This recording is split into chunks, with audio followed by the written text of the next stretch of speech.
everyone. Ready for an adventure? Always up for a journey. Where are we headed today? Today, we're trekking through the Himalayas. Oh, wow. But not literally, of course. We're diving into a 1993 issue of Himal magazine. Sounds fascinating. What kind of treasures did you uncover in this time capsule? Well, right off the bat, the cover grabbed my attention. Oh. It features a man practically swallowed up by these huge sacks overflowing with herbs. I wonder what that's all about. It's a perfect visual for an article titled Diverted Wealth, which explores the booming trade in Himalayan herbs. So we're talking about the increasing demand for natural remedies and traditional medicines? Exactly. And it turns out the Himalayas are a major source for many of those ingredients. Makes sense. Yeah. But I can already see where this might lead to some, Sustainability concerns. Exactly. When demand skyrockets, there's always a risk of overharvesting. You're spot on. The article highlights how some herbs like Piquerhiza caroa, used for liver health, and Aconitum ferox. Oh, I know, Aconitum. It's used in Ayurvedic medicine. Right. These are being harvested so intensely that their survival is at risk. Picture entire hillsides stripped bare. That's a sobering thought. It really makes you think about the impact of our choices, even when we think we're turning to nature for healing. It's a classic example of how globalization can have unintended consequences, reaching even the most remote corners of the world. And it's not just about plants disappearing, it's about disrupting entire ecosystems and the communities that depend on them. Right, those ripple effects can be far-reaching. The article mentions how some locals are shifting from traditional sustainable practices to cash in on this demand. Which, unfortunately, can further threaten the delicate balance. Exactly. It's a reminder that the herbal trade isn't just an economic issue, it's deeply connected to culture and conservation. It's like a tangled web, where each thread is connected to the others. Now get this, there's this advertisement in the magazine. It features a woman all glamorous blowing smoke rings. Sounds fancy. Right. But then, right next to it, there's this public health warning about passive smoking. Oh, wow. Talk about a mixed message. It's almost ironic. It really is. It's like a snapshot of a moment in time when attitudes towards smoking were changing. I see it as a reminder that public health messaging needs to be sensitive to cultural norms and values. Definitely. It's not just about presenting the facts. It's about making those facts resonate with people. Now, before we move on, you mentioned something about a quest for the mythical sources of some rivers in Tibet. Oh, yes. This article follows John Vincent Bellezza, an explorer and scholar, on his mission to locate the true sources of 4 sacred rivers. 4. What rivers are we talking about? We're talking about the Senj Kebab, Mapchak Kebab, Raita Kebab, and the Langshan Kebab. They're also known as the Lion, Peacock, Horse, and Elephant Rivers. Wow, each with its own animal symbol. That's fascinating. But why is pinpointing their sources so challenging? Don't we have maps for that? You'd think so, right? But here's the thing. Traditional Tibetan beliefs and mythical geographies often clash with modern scientific understanding. So we're talking about a clash between 2 different ways of seeing the world. Exactly. Imagine trying to follow a map drawn from stories and legends, where rivers might spring from a lion's mouth or a peacock's tears. That sounds like a journey into a realm where reality and myth intertwine. And that's what makes Bellezza's quest so captivating. He's not just trying to pinpoint locations on a map, but to bridge the gap between these 2 worlds. I can see how that would require a unique approach, one that respects both the physical and spiritual dimensions of the landscape. Absolutely. And it leads him to some intriguing discoveries, not just about the rivers themselves, but about the ways in which humans have interacted with these sacred landscapes for centuries. This is already sounding like quite an adventure. I'm eager to hear where Bellezza's quest takes us next. All right, so where do we pick up with Bellezza and those sacred rivers? Well, remember how that ritual map seemed to connect the Lion River and the Peacock River? Yeah, they seem to share a source at the Tamchak Kebab Glacier. Right. So Bellezza suggests that this connection might be more about ritual significance than an actual shared source. Interesting. So it's not just about where the rivers physically originate, but also about their symbolic connections. Exactly. And it gets even more interesting. Bellezza found this image in a gompa. A gompa? Oh, sorry. A gompa is a Tibetan Buddhist monastery. Ah, okay. So he found this image at the Tamchak Kebab Glacier, but it depicts a horse emerging from the glacier, not a peacock. Wait, a horse? But that glacier's supposed to be the source of the Peacock River. Right, it's a bit of a puzzle.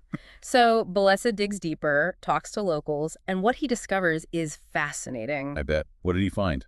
It turns out there's a local tradition that the Tamchakabab Glacier is actually the source of two rivers. Two. Huh. The Mapchakabab, the Peacock River, and another one called the Chimayungrungchu. And this other river is symbolized by the horse. Exactly. And according to local beliefs, this horse river might actually be a tributary of the Karnali River. While the Peacock River flows into the Brahmaputra. Right? So we have these two rivers intertwined both physically and symbolically. It's like a hidden layer of meaning, revealed through local knowledge and traditions. Now, ready for another twist? Let's move on to the horse river, the Rada Kebab. Okay, lay it on me. This one has a bit of a confusing origin story. Beletsa found that its source has been attributed to three different locations: the Tagla Pass, the Tamalonso Lake, and a cluster of smaller lakes. 3 different sources.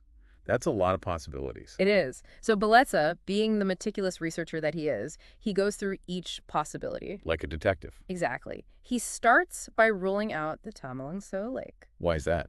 He argues that it's located too far from Lake Manasarovar, which is considered the heart of Tibet's sacred landscape. Okay, so that leaves the Tagla Pass and the smaller lakes. Right, and he meticulously explores both options, talking to locals and examining old maps, trying to piece together the puzzle. So, did he find a definitive answer? Well, that's the thing. Despite all his efforts, the evidence he found was inconclusive. Really, so the true source of the Horse River remains a mystery. For now, it seems so.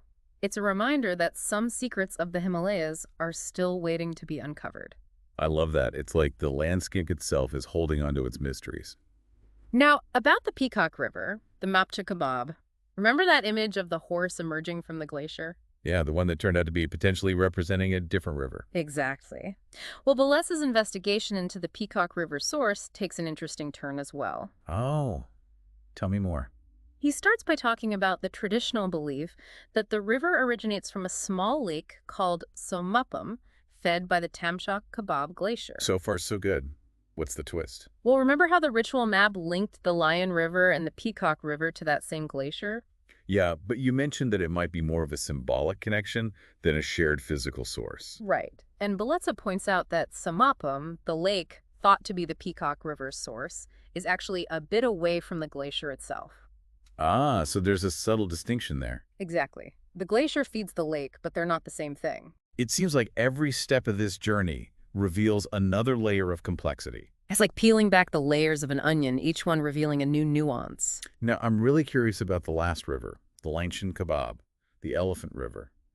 You mentioned it's the most mysterious of the 4. It is. Beletsa himself admits that it's the least documented, which only adds to its allure. So even its traditional source is uncertain. It seems so. Beletsa mentions one Tibetan scholar who proposed it might be a tributary of the Sutlej River. Interesting. Did Beleza agree with that assessment? He said the claim needs more evidence, more investigation. He couldn't find anything concrete to support it. So for now, the source of the Elephant River remains shrouded in mystery. It's like a ghost river hidden somewhere in the vastness of the Tibetan plateau. That's incredible.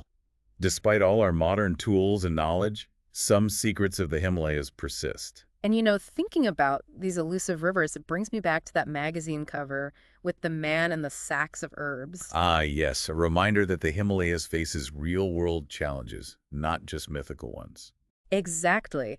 And those challenges are often linked to the outside world, to forces beyond the control of those who live there. It's like we were saying earlier about globalization and its ripple effects. It all ties back to that Diverted Wealth article about the boom in the Himalayan herb trade and the complexities it brings. It's like Beleza's quest in a way, a journey into the heart of the Himalayas, but revealing a different kind of truth. A truth grounded in the realities of the modern world, with its demands and its consequences.